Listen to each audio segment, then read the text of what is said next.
Fala, nação atleticana, tudo bem com vocês? O meu nome é Luiz, sejam bem-vindos ao canal Palavra do Atleticano. E no vídeo desta sexta-feira nós vamos falar sobre uma falha na montagem do elenco do Atlético Paranaense que tá me incomodando e não é de agora. Então fiquem comigo que logo depois da vinheta a gente volta para falar tudo sobre o tema do vídeo de hoje.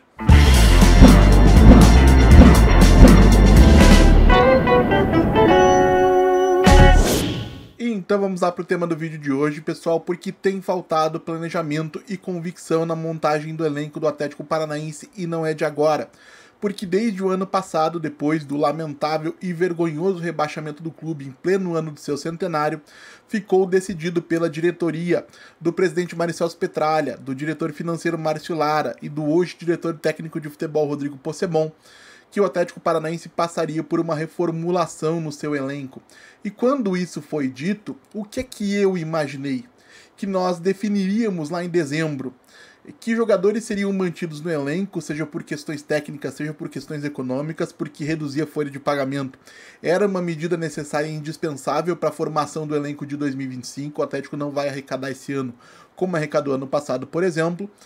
E a partir daí, nós contrataríamos alguns jogadores já pensando na Série B do Campeonato Brasileiro, isso já para janeiro, e daríamos um certo espaço no Campeonato Estadual para uma série de destaques das categorias de base para poder determinar com precisão com quem nós poderíamos ou não contar na temporada 2025.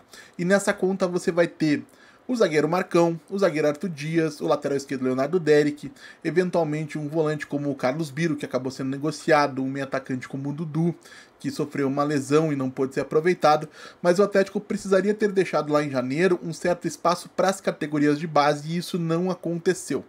E por que não aconteceu? Porque o Atlético, na ânsia de dar uma resposta ao torcedor, com a diretoria politicamente pressionada pela torcida por conta dos maus resultados em 2024, entrou no modo desespero. E o que isso significa?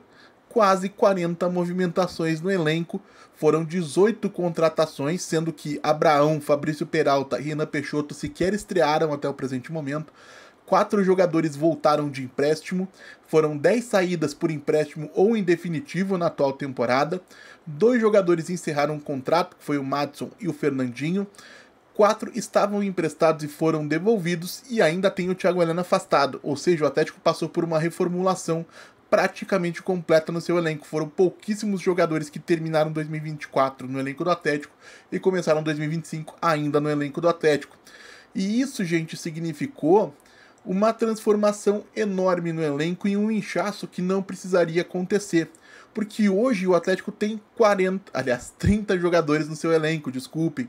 São 4 goleiros, Mikael Santos, Matheus Soares e Maxim Voronov. 2 laterais direitos, com Dudu e Palácios. 4 zagueiros, Tobias Figueiredo, Léo Pinheiro, Abraão e Lucas Beleze. 3 laterais esquerdos, Lucas Esquivel, Fernando e Leonardo Derek. 3 jogadores que eu considero volantes, cabeças de área, que são o Raul, o Filipinho e o Falcão. 2 segundos volantes, que são o Fabrício Peralta e o Juninho. 3 meio-campistas, Bruno Zapelli, Juliano e João Cruz. 2 pontas direitas, Kevin Velasco e Leozinho. Eu estou considerando principalmente os canhotos como sendo pontas direitas. E 4 centroavantes, Allan Kardec, Gonzalo Mastriani, Matheus Babi e Renan Peixoto. E isso se você não considerar o Luciano Arregada, que não tem sido aproveitado pelo Maurício Barbieri. Além disso, 3 pontas esquerdas, Luiz Fernando, Isaac e Teves. Ou seja, desde o começo do ano, o Atlético se encheu de jogadores vindos de fora, limitou a quase nada o espaço das categorias de base no Campeonato Paranaense, que é o melhor cenário possível para testar esses meninos, e contratou para isso jogadores que talvez não precisassem ser contratados. Porque, por exemplo, faz sentido você pensar num Dudu sendo o lateral direito do Atlético numa Série B de Campeonato Brasileiro? Faz, porque o Dudu já teve boas campanhas, inclusive na Série A, e tende a sobrar na Série B, mesmo que o início de temporada dele pelo Atlético não seja tão bom. E aqui é que entra o que eu chamo de falta de convicção. Porque se existe no Atlético um departamento de análise responsável por essas contratações, por que é que nós estamos tão desesperados a ponto de pensar em contratar um terceiro lateral direito em 21 de março, quando o Atlético tem no Dudu, por exemplo, um jogador que tem um teto técnico muito mais alto do que ele vem apresentando até o momento, e que tem no Ryan Palacios um jogador de uma característica diferente que também pode ser útil. Por que a gente fala tanto em contratações para a lateral esquerda, sendo que temos o Lucas Esquivel para retornar, tem o Leonardo Derrick que voltou recentemente de lesão, está disponível, está treinando, poderia ter entrado em campo nessas duas últimas partidas, por exemplo, com tranquilidade, e que é um dos destaques da base do Atlético, jogador de seleção brasileira sub-20. Será que esses dois não poderiam dar conta da lateral esquerda do Atlético, mesmo que nesse momento o Fernando, que não tem ido bem realmente, mas que passa longe de ser a tragédia que alguns querem apregoar, precise jogar por um determinado momento, por conta da questão física do Esquivel, por conta de uma eventual falta de experiência do Leonardo Derrick? Será que não vale a pena a gente entender a montagem desse elenco e procurar entender quem de fato tem a tendência de entregar ou não a médio e longo prazos? Porque, por exemplo, um outro exemplo importante, o Falcão, que o Maurício Barbieri tem insistido em utilizar como segundo homem de meio de campo, não na cabeça de área, que foi onde ele funcionou até então na carreira, poderia ser um jogador até bastante útil para destruir jogadas, para marcar, para roubar bolas, para ganhar divididas no meio de campo. Agora, sendo utilizado como segundo homem, ele não somente não está conseguindo jogar, como está tendo a sua imagem completamente destruída perante o torcedor. Muita gente não suporta mais o Falcão, mesmo que ele tenha jogado muito pouco pelo Atlético, muito pouco tanto em termos de quantidade quanto de qualidade, logicamente. E isso poderia ser muito diferente se ele estivesse sendo aproveitado na sua posição. Será que o Falcão, na base do meio de campo, não poderia funcionar? Como é que isso funciona dentro do clube? Por que é que isso não está acontecendo? O meio de campo, por outro lado, é um lugar onde a gente precisaria sim de mais um jogador para atuar ou ao lado do Raul, ou principalmente ao lado do Filipinho, que é que eu vejo melhor entre os dois nesse momento, com mais capacidade de articulação, porque o Fabrício Peralta, por exemplo, pode de repente não corresponder. O Juninho é um jogador que eu imagino que o Atlético vai dar saída ou por empréstimo em definitivo para a sequência da temporada. E aí o Atlético realmente vai precisar de mais um homem com essa característica, que poderia ser o Patrick, por exemplo. O Patrick, que é outro exemplo de um jogador que o Atlético talvez não precisasse contratar naquele momento. Um jogador que vem de várias e várias temporadas ruins por São Paulo, Atlético Mineiro e Santos, e que chegou ao Atlético até esse momento, por exemplo, não jogou muito, e nesse pouco que jogou também não mostrou nada demais. Um jogador caro que o Atlético não precisaria ter trazido, tá aqui somente enchendo o elenco, fazendo número e custando caro para os cofres do clube. No meio de campo, a gente tem Bruno Zapelli, temos Juliano e João Cruz, e ainda a possibilidade de contar com o Dudu quando se recuperar da lesão no ombro. O Atlético está bem abastecido, basta saber aproveitar esses jogadores. E aí no ataque nós temos mais um exemplo de exagero. O Atlético tem o Allan Kardec, o Gonzalo Mastriani, que o Atlético fez aí uma salada no começo do ano. Primeiro não queria manter, aí depois quando ele estava quase certo com o Vitória, ele resolveu manter, desfez negócio. E agora parece que está aberta a possibilidade de negociá-lo novamente, porque não está encaixando com a forma como o Maurício Barbieri quer montar a equipe. E tecnicamente não tem correspondido. A gente ainda tem o Matheus Babi, que o Atlético precisaria dar um destino, e o Renan Peixoto, que sequer conseguiu estrear até o momento, né? Foi contratado recentemente da Portuguesa. Então tem muita gente para a mesma posição.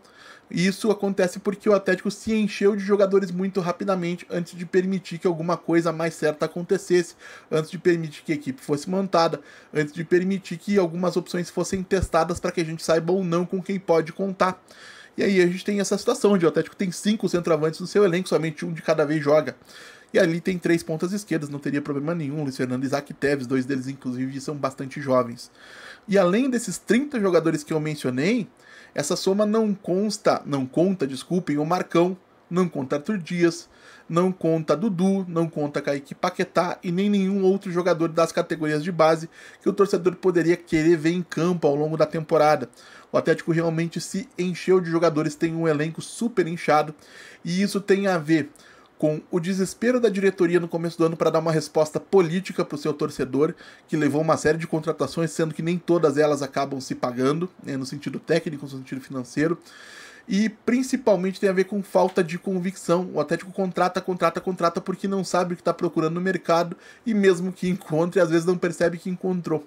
Então a gente realmente precisa respirar um pouco fundo, e respirar fundo não é deixar de contratar, é talvez entender melhor as nossas necessidades, tanto em termos de chegadas, que sim, o Atlético precisa de algumas peças, quanto principalmente de saída, da necessidade de esvaziar esse elenco, tanto para gerar espaço para alguns meninos da base que estão aí pedindo passagem, eu sempre destaco a importância das categorias de base aqui nesse canal, quanto até para para viabilidade do dia a dia, treinar com um elenco muito inchado é complicado. Você perde tempo, você acaba tendo dificuldade para formar exercícios para atender essa grande quantidade de jogadores. Seria muito mais prudente para o Atlético ter aí 20, 22, 23, 24 jogadores profissionais e completar esse elenco com alguns meninos da base para poder trabalhar folgado, confortável no CT do Caju na montagem dessa equipe, sem precisar se preocupar se tem ou não um jogador veterano, experiente, incomodado com falta de espaço, porque justamente tem muita concorrência, não é todo mundo que pode jogar de cada vez.